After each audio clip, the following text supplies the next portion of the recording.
Karnataka media news ನೊಂದವರ ಧ್ವನಿಗಾಗಿ, ಭ್ರಷ್ಟಾಚಾರದ ವಿರುದ್ಧವಾಗಿ ಸದಾ ಸಿದ್ಧ 24x7.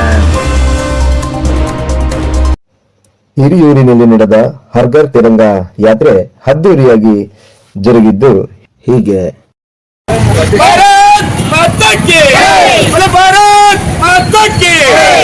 ಬಿಜೆಪಿ ತಾಲೂಕು ಅಧ್ಯಕ್ಷರಾದ ಅಭಿನಂದನ್ ರವರ ಸಾರಥ್ಯದಲ್ಲಿ ಹಾಗೂ ಸಂಸದರಾದ ಎಂ ಗೋವಿಂದ ಕಾರಜೋಳರವರು ಕೂಡ ಆಗಮಿಸಿ ತಿರಂಗ ಯಾತ್ರೆಗೆ ಮೆರಗು ತಂದರು. ದೇಶಭಕ್ತರು, ಹಿರಿಯೂರಿನ ಸಮಸ್ತ ಜನರು ಕೂಡ ಆಗಮಿಸಿದ್ದು ತಿರಂಗ ಯಾತ್ರೆ ಅದ್ದೂರಿಯಾಗಿ ಜರುಗಿತು. ಜಿಲ್ಲಾ ನಿಕಟಪೂರ್ವ ಅಧ್ಯಕ್ಷರಾದ ಎ ಮುರಳಿ ರವರು, ನಿಕಟಪೂರ್ವ ಬಿಜೆಪಿ ಅಧ್ಯಕ್ಷರಾದ ವಿಶ್ವನಾಥ್, ಬಿಜೆಪಿ ಪಕ್ಷದ ಹಿರಿಯ ಮುಖಂಡರಾದ ಎನ್ಆರ್ ಲಕ್ಷ್ಮೀಕಾಂತ್, ಒಬಿಸಿ ಮೋರ್ಚಾ ಅಧ್ಯಕ್ಷರಾದ ಸಿ ಮುರಳೀಧರ್ ಅವರು, ಹಿರಿಯೂರು ತಾಲೂಕಿನ ಬಿಜೆಪಿ ಮಂಡಲದ ಕಾರ್ಯದರ್ಶಿಯಾದ ಯೋಗೇಶ್ ನಿತಿನ್ ಗೌಡರು, ಯುವ ಮೋರ್ಚಾ ಅಧ್ಯಕ್ಷರಾದ ಕೆಪಿ ಹನುಮಂತರಾಯ, ಯುವ ಮೋರ್ಚಾ ಪ್ರಧಾನ ಕಾರ್ಯದರ್ಶಿಯಾದ ದಿಂಡಾವರ ಪಾತಲಿಂಗಪ್ಪ, ಎಸ್ಸಿ ಮೋರ್ಚಾ ಅಧ್ಯಕ್ಷರಾದ ಮಂಜುನಾಥ್, ಎಸ್ಟಿ ಮೋರ್ಚಾ ಅಧ್ಯಕ್ಷರಾದ ಪ್ರಜ್ವಲ್, ಇನ್ನೂ ಅನೇಕ ಮುಖಂಡರುಗಳು, ಹಿರಿಯ ಮುತ್ಸದ್ದಿಗಳು, ಹಿರಿಯ ಪಕ್ಷದ ಕಾರ್ಯಕರ್ತರು ಉಪಸ್ಥಿತರಿದ್ದರು.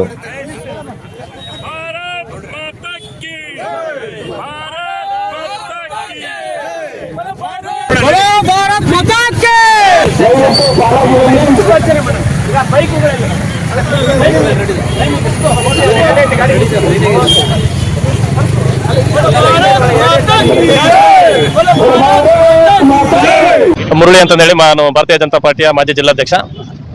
ಇವತ್ತೇನು ಇಡೀ ರಾಷ್ಟ್ರಾದ್ಯಂತ ಈ ಸ್ವತಂತ್ರ ದಿನೋತ್ಸವದ ಅಂಗವಾಗಿ, ಆಜಾದಿ ಕಾ ಅಮೃತ್ ಮಹೋತ್ಸವದ ಅಂಗವಾಗಿ ಏನಿವತ್ತು ನಾವು ಹರ್ ಘರ್ ತಿರಂಗವನ್ನ ನಿನ್ನೆಯಿಂದ ಹರ್ ಘರ್ ತಿರಂಗವನ್ನ ನಮ್ಮ ಮನೆಗಳ ಮೇಲೆ ಏನು ರಾಷ್ಟ್ರಧ್ವಜವನ್ನು ಹಾರಿಸೋದ್ರ ಮುಖಾಂತರ ನಮ್ಮ ರಾಷ್ಟ್ರ ನಮ್ಮ ಹೆಮ್ಮೆ ಅನ್ನೋಂಥ ಕಾರ್ಯಕ್ರಮವನ್ನು ನಾವು ಮಾಡ್ತಾ, ಇದೇ ಹರ್ ಘರ್ ತಿರಂಗವನ್ನ ನಾವು ಯಾತ್ರೆ ಮೂಲಕ ನಾವು ಇಡೀ ನಗರಾದ್ಯಂತ ಮತ್ತು ಎಲ್ಲ ಜಾಗೃತಿ ಮೂಡಿಸ್ತಕ್ಕಂಥ ಕೆಲಸವನ್ನು ನಾವು ಮಾಡಬೇಕು ಅಂತ ಏನು ಇಡೀ ರಾಜ್ಯಾದ್ಯಂತ ದೇಶಾದ್ಯಂತ ಮಾಡ್ತಾರಂತ ಈ ಕಾರ್ಯಕ್ರಮಕ್ಕೆ ನಾವು ಇವತ್ತು ಬೈಕ್ ರ್ಯಾಲಿ ಮುಖಾಂತರ ನಾವು ರಾಷ್ಟ್ರ ಪ್ರೇಮವನ್ನು ಮೆರೆತಕ್ಕಂಥ ಕಾರ್ಯಕ್ರಮವನ್ನು ನಾವು ಮಾಡ್ತಾ ಇದ್ದೀವಿ. 47ರ ಸ್ವಾತಂತ್ರ್ಯೋತ್ಸವದ ನಿಮಿತ್ತವಾಗಿ ದೇಶದ ಉದ್ದಗಲಕ್ಕೂ ಅಮೃತ ಮಹೋತ್ಸವ ಆಚರಣೆ ಸಂದರ್ಭದಲ್ಲಿ ಪ್ರತಿಯೊಬ್ಬರ ಮನೆ ಮೇಲೂ ಕೂಡ ರಾಷ್ಟ್ರಧ್ವಜವನ್ನು ಹಾರಿಸಬೇಕು, ಗೌರವ ಸಲ್ಲಿಸಬೇಕು ಅಂತೇಳಿ ಇಡೀ ದೇಶದಲ್ಲಿ ಭಾರತೀಯ ಜನತಾ ಪಕ್ಷ ಇವತ್ತು ಕರೆ ಕೊಟ್ಟದ್ದರಿಂದ ದೇಶದ ಸನ್ಮಾನ್ಯ ಪ್ರಧಾನಮಂತ್ರಿಗಳಾಗಿರ್ತಕ್ಕಂಥ ನರೇಂದ್ರ ಮೋದಿಜಿ ಅವರ ನಾಯಕತ್ವದಲ್ಲಿ ಹರ್ ಘರ್ ತಿರಂಗ ಯಾತ್ರೆಯನ್ನು ನಾವು ಮಾಡ್ತಾ ಇದ್ವಿ. ಇಂದು ಹಿರಿಯೂರಿನಲ್ಲಿ ಅತ್ಯಂತ ಉತ್ಸಾಹದಿಂದ ನಮ್ಮ ಭಾರತೀಯ ಜನತಾ ಪಕ್ಷದ ಎಲ್ಲ ಕಾರ್ಯಕರ್ತರು ಸೇರಿ ಬೈಕ್ ರ್ಯಾಲಿಯನ್ನು ಮಾಡ್ತಾ ಇದ್ದಾರೆ. ಅದು ಯಶಸ್ವಿ ಆಗಲಿ ಅಂತ ಹೇಳಿ ಹಾರೈಸ್ತೇನೆ. ರಾಷ್ಟ್ರದ ಪ್ರೇಮ ಪ್ರತಿಯೊಬ್ಬರ ಮನೆ ಮೇಲೆ ರಾಷ್ಟ್ರಧ್ವಜ ಹಾರಿಸೋದರ ಮೂಲಕ 140 ಕೋಟಿ ಜನರಿಗೆ ಸಂದೇಶವನ್ನು ಕಳಿಸಬೇಕು ಅಂತ ಕೈ ಮುಗಿದು ಪ್ರಾರ್ಥನೆಯನ್ನು ಮಾಡ್ತೀನಿ. ಹಿರಿಯೂರು ತಾಲೂಕಿನಲ್ಲಿ ಇವತ್ತು ವಿಶೇಷವಾದಂಥ ಕಾರ್ಯಕ್ರಮವನ್ನು ನಮ್ಮ ಪಕ್ಷದ ಅಧ್ಯಕ್ಷರಾಗಿರ್ತಕ್ಕಂಥ ಅಭಿನಂದನ್ ಅವರ ನೇತೃತ್ವದಲ್ಲಿ ಬೈಕ್ ರ್ಯಾಲಿ ಮಾಡ್ತಕ್ಕಂಥದ್ದು ಒಂದು ವಿಶೇಷ. ಮತ್ತು ಇಲ್ಲಿ ರಾಷ್ಟ್ರದ ಸ್ವಾತಂತ್ರ್ಯಕ್ಕಾಗಿ ಹೋರಾಟದಂಥ ಅನೇಕ ಮಹನೀಯರ ನೆನಪು ಕೂಡ ಇವತ್ತು ನಾವು ಮಾಡ್ಕೊಳ್ತಕ್ಕಂಥ ಕಾರ್ಯಕ್ರಮ, ಅವ್ರಿಗೆ ನಮನಗಳನ್ನ ಸಲ್ಲಿಸ್ತಕ್ಕಂಥ ಕಾರ್ಯಕ್ರಮ. ಈ ದೇಶಕ್ಕಾಗಿ ಅನೇಕ ಮಹನೀಯರು ತಮ್ಮ ಮನೆ ಮಠ ಆಸ್ತಿ ಪಾಸ್ತಿ ಪ್ರಾಣವನ್ನು ಪಣಕ್ಕಿಟ್ಟು ದೇಶದ ಸ್ವಾತಂತ್ರ್ಯಕ್ಕಾಗಿ ಹೋರಾಡಿದಾರೆ. ಅವ್ರನ್ನೆಲ್ಲರನ್ನೂ ಕೂಡ ಇವತ್ತು ನಾವು ಸ್ಮರಣೆ ಮಾಡ್ತಾ ಇದ್ವಿ.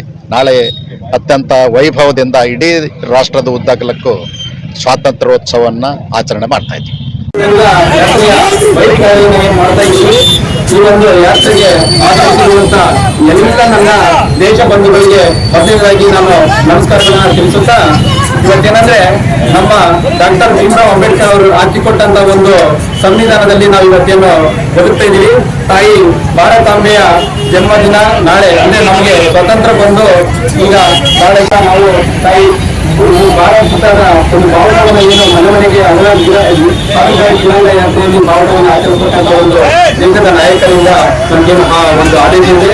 ಆ ಆದೇಶದ ಪ್ರಕಾರ ತಾವೆಲ್ಲರೂ ಸಹ ಪ್ರತಿಯೊಂದು ಮನೆಯಲ್ಲಿ ನಾಳೆ ಬೆಳಿಗ್ಗೆ 7 ಗಂಟೆ 8 ಗಂಟೆ ಒಳಗಡೆ ತಾವೆಲ್ಲರೂ ಸಹ ಈ ಒಂದು ಬಾವುಟವನ್ನು ಆಚರಿಸಿ.